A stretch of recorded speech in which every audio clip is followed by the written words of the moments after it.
knowing I'm exactly where I need to be and that there is a purpose for taking 2 years off of working out. There is a purpose for really easing back into that month-long break that I took. And the other thing is, I've tried damn hard to be more in tune with my intuition. By the way, resting helps that.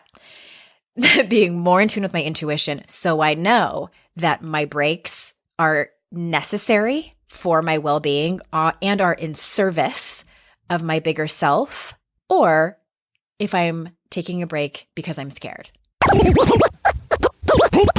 This is your Kick-Ass Life Podcast, episode number 306. This is the Your Kick-Ass Life Podcast with Andrea Owen, a no BS guide to self-help and badassery. Because ladies, let's face it, life's too short for it to not kick ass. And here's your host, the girl who serves it up straight with a side of crazy, Andrea Owen. Hey there, ass kickers. Welcome to another episode of the podcast. I am so glad that you are here. Hey, I wanted to apologize for the intro last week. It's technical stuff, y'all, is not my forte.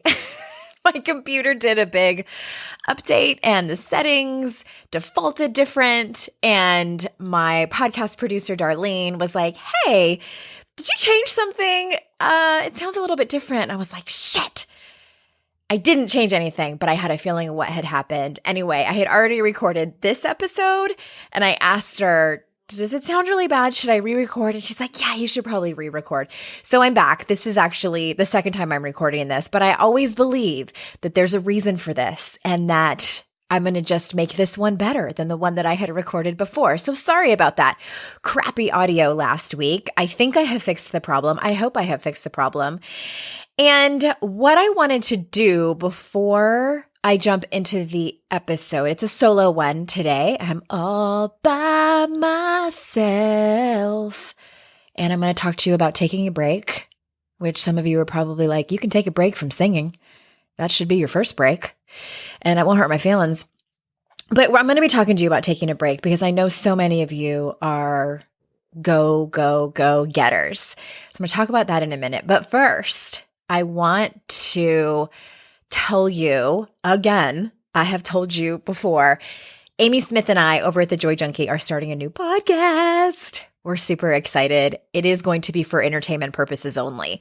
Well, I should say entertainment purposes with a side of self-help. We are calling it Not Another Self-Help Podcast, and we're going to try our best to bring humor to the self-help world because life can be pretty serious, right? And if we can't make fun of ourselves, then we're all kind of doomed. But this is something we've been talking about for a long time. We're really pumped about bringing it to you. And we need your help because we are going to answer your questions on the show. If you head over to notanotherpod.com, you'll see a Google form that you can fill out. It's always anonymous.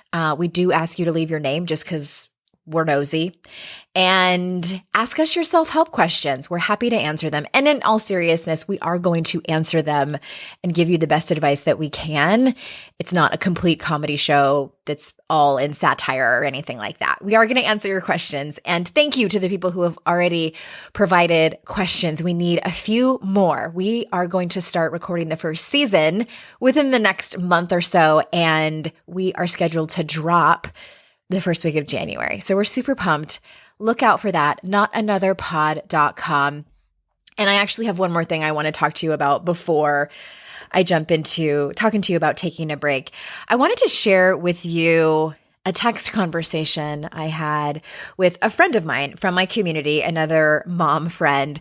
And the reason I want to share it with you because I feel like many of you can probably relate to what she is struggling with. And I hope that you find some help from the response that I gave her. So she says, "Hi, Andrea, do you have any resources you can suggest for overcoming introversion?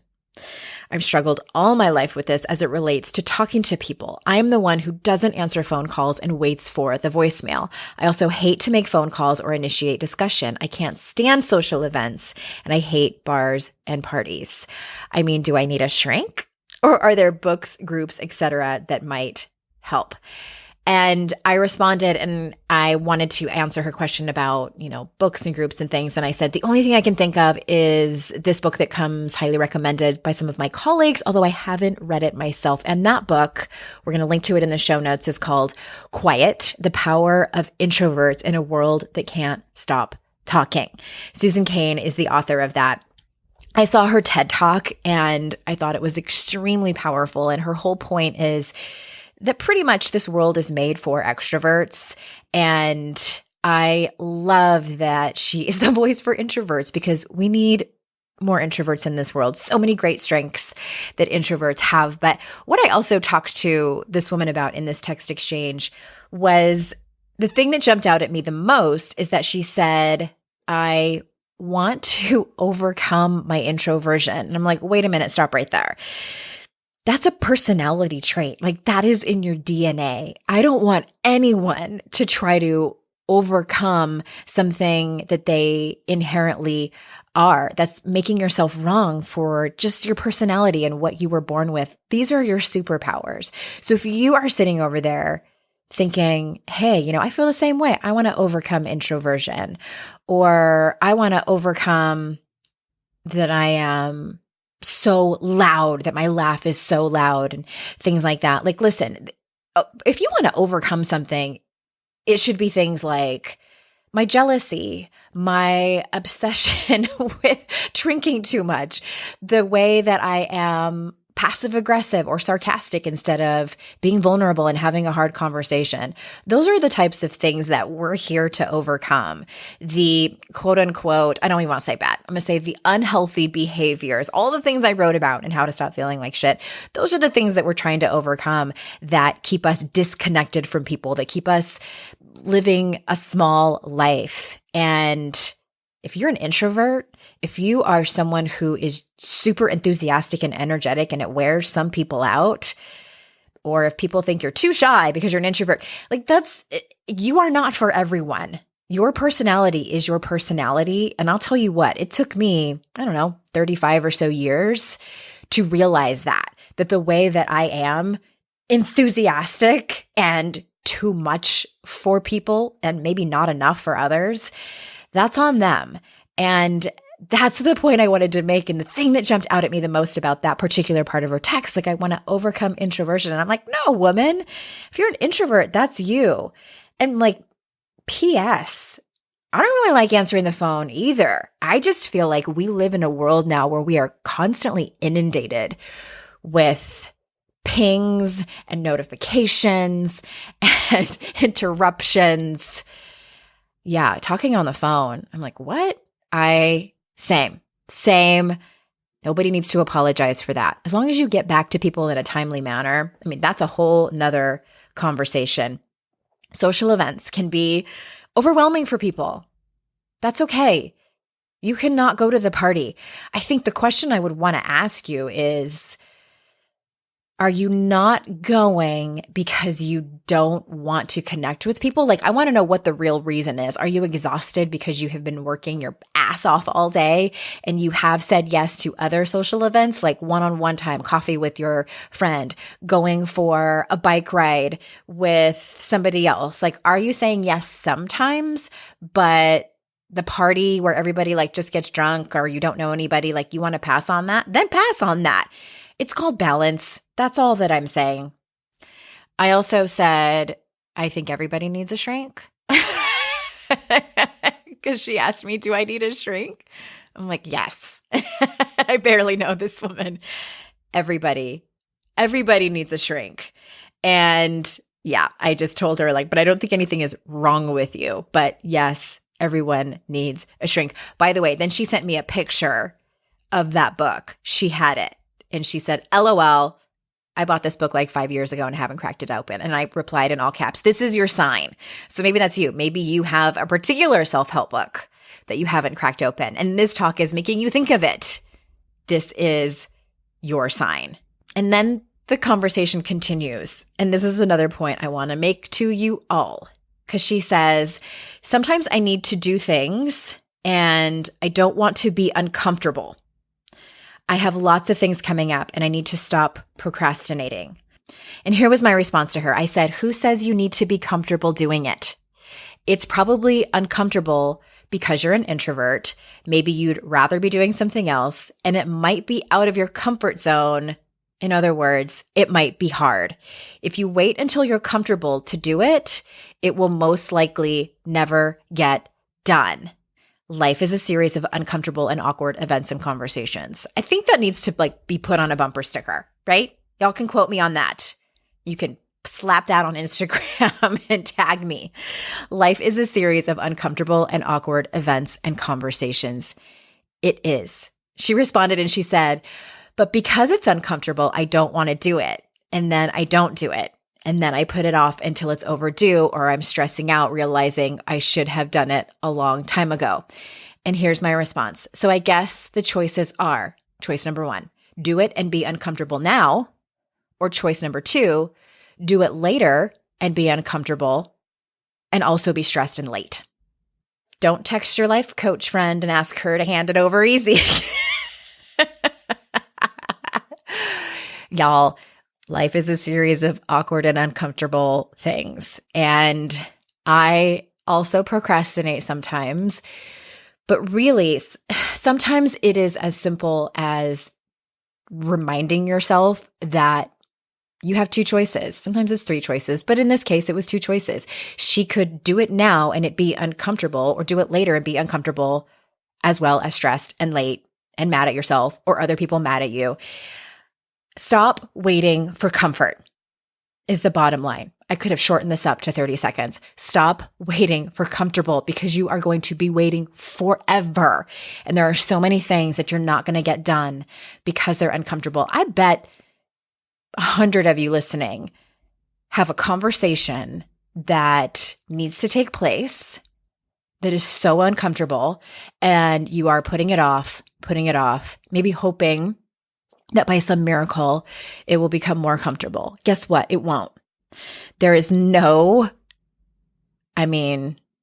you want to take prescription drugs, which I do not advocate at all. Plus, if you do that, you're probably not going to get the conversation out. So let's all do this sober and have the conversations that we need to have. I hate them. I'm with you. I hate them too. And sometimes when people have them with me, even when my best friend brings something really hard and awkward, and I'm like, oh God, I don't want to talk about this. Just because I do this for a living doesn't make it any easier. It just means that I have the tools to say the things that I want to say in a more healthy way than being passive aggressive, sarcastic, or just hoping that they read my mind and be resentful about it. So those choices those are your choices too, and those choices suck. And those choices, when you pick them, being sarcastic, passive aggressive, resentful, ignoring the elephant in the room, that is not going to make you proud of how you're showing up in your life. That is not you. That is inherently not who you are. I know if you're listening to this podcast that you have values that are the opposite of that. So have the damn awkward conversation, do the uncomfortable thing that you're procrastinating on. This is your sign. All right? All right. Let me shift gears and talk to you about what I actually came here to talk to you about. So one of the things I've tried to do here over on the podcast is talk to you about my life in real time. There are some things that I have kept from you. I feel like I'm having a heart-to-heart. And there hasn't been many. The one thing I'm thinking of right now is when I got sober in 2011. And I did not have my podcast back then, but I was blogging a lot and doing the same thing I do here, but just more in the written format over on my blog. And I waited a year to tell all of you that I had gotten sober. And to me, that felt like such a huge thing in my life. And the advice that I got from my friend Courtney, and she had, I think, almost a decade of sobriety under her belt at that point. And she said, "This is so raw for you. I want you to be precious about your sobriety and your recovery. I don't want you to be worrying about what people are going to think. I don't want you to have to be thinking about taking care of other people who email you and saying, 'Thank you, I'm getting sober too,' that type of thing." And so I took her advice, and I'm so glad that I did. I waited a year until I came out. and told everybody. But for the most part, I think that pretty much every big thing that's happened in my life, I have talked to you about. And I also tell you all when I'm going through my own stuff in terms of my own leveling up and what I'm working on personally, which, then rolls over into professionally as well. And I do this for a couple of reasons. Maybe it's because I still struggle with emotional boundaries. I overshare. I don't know. I hope that it's more from a place of, I don't ever want anyone to think that my life isn't like yours. I might have certain privileges that some of you don't have and access to resources that are a little bit more difficult for other people. But in terms of shit hitting the fan and difficult times, they still come. They still come both, with difficult things that happen, like parents dying and things like that, as well as my own emotional stuff. And I've been talking to you this year about what I've been going through, deciding to write this third book and how it's asked a lot of me, and going through this thing with back playing tennis and how that's been an emotional road for me as well. And one of the things that has happened along the way is, well, let me back up a little bit. I wanted to, very early on, years and years ago, I decided when I went to work for myself, and because I have 2 small children, I wanted to take the summers off. I felt like there's got to be a way. There's got to be a way. I had heard other quote unquote mommy entrepreneurs do this. And I'm like, why not me? And every year I worked in the summer, and it became really difficult because I was trying and then beating myself up because I couldn't, or I would try and get so many things done in May, and it just was killing me. So this year I got a little smarter, and I thought, you know what? How about if I just take July off? There's a concept. Just a month. And that's a long time, right? I'm going to take the entire month off. And I succeeded. I was able to do that. It was glorious. And also, it was really difficult for me to come back. I kind of milked another month. I worked a little bit in August, and then even going into the fall. Fall for me usually I love the fall. It feels amazing. Long story short, I have been taking a break, and I have been taking a really long time to write this proposal. And at the same time, I've been going through my own work. I've hired, actually I have 2 coaches right now that are helping me work through some stuff. And so it's not that I'm doing nothing. It's more of like an emotional work that I'm doing. All this to say, I am a fan of taking breaks. I told you all that I took a 2-year break from working out. I think I worked out maybe I can count on one hand how many times I worked out in those 2 years. And the reason I am telling you this is because I know that so many of you feel like you have to be in some kind of productivity, in some kind of action to feel worthy, to feel like you're being a productive member of society. I think that what happens is a lot of us don't want to be seen as lazy. We don't want to be seen as being in inaction, about resting.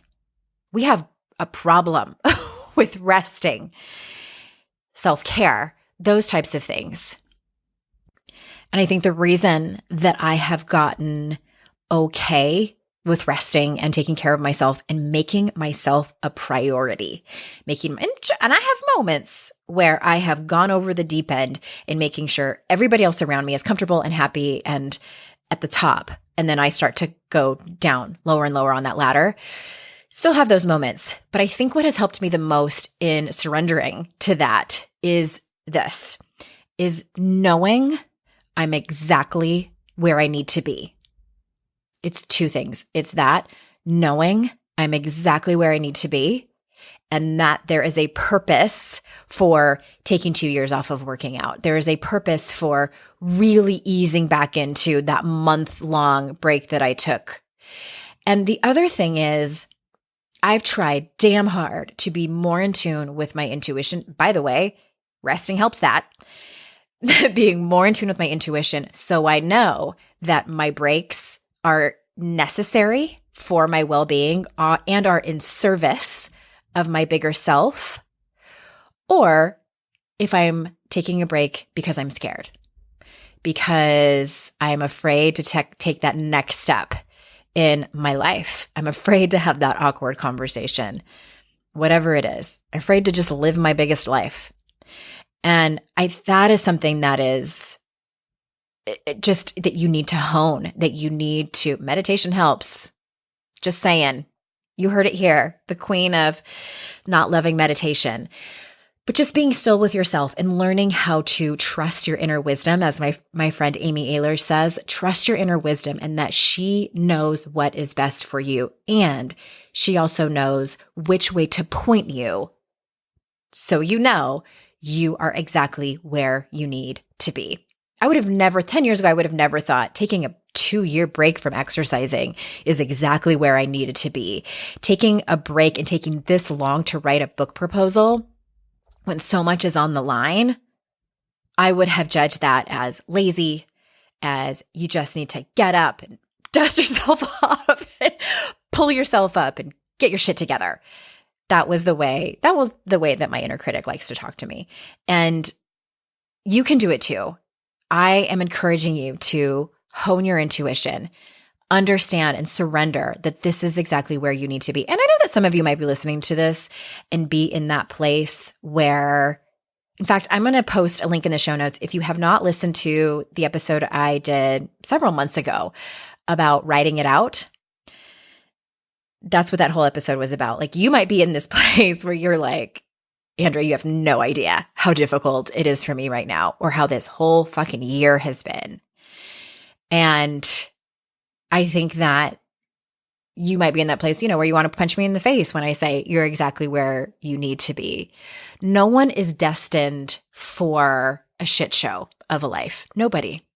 And perseverance can sometimes feel like you can't take one more step. It is just one tiny step in front of another. Some months are like that. Some years are like that. I went through a couple-year period too. I get it. It fucking sucks. But I'm here to tell you, taking a break is okay sometimes. One more thing that's part of the story. So a couple of weeks ago, I was at a retreat type of thing, and there was a psychic there. The leader of the retreat bought us all 30-minute psychic readings. And I love the woo-woo. You guys know that I do. And I'm still only like 75% in with psychics, like with people that are telling you your future. She told me some pretty crazy stuff. And some of the stuff I was like raising my eyebrows. I'm like, okay. One of the things is she paused and she said, "Oh, you've taken a break." And I was like, part of my face was like, ew. calling out my resting. And she said, "My guides tell me the break's over." And I laughed out loud when she said that, because I have known that. I have known, like, we're well into the fall season now. And I knew probably end of September that it was like, okay, now it's time. Now it's time to pick myself up, dust myself off, give this book proposal what it needs and deserves, and show myself some love, show this next book some love, show my inner muse some love, and get going. And it was funny that she said that, because it was a little bit of validation that my intuition was telling me that. I was like, So what did I do? I went home and I started reading. I bought it a little while ago. I started reading the book Bird by Bird by Anne Lamott. Throw that in the show notes as well. It's a book for writers. Also re-listened to Elizabeth Gilbert's Big Magic on audiobook. I listened to it a while ago and it didn't really hit me that hard. And I listened to it again and I was like, oh, now it's time. This is my sign. It spoke to me. Doing a couple of other things to just really get ready for what I need for this next chapter in my life. So all that to say, hire a psychic. No, I'm just kidding. It will do that if you want. Listen to your intuition, and you're exactly where you need to be, ass kickers. Thank you so much for listening. I will see you next week. And until then, I will see you out in cyberspace. Bye-bye.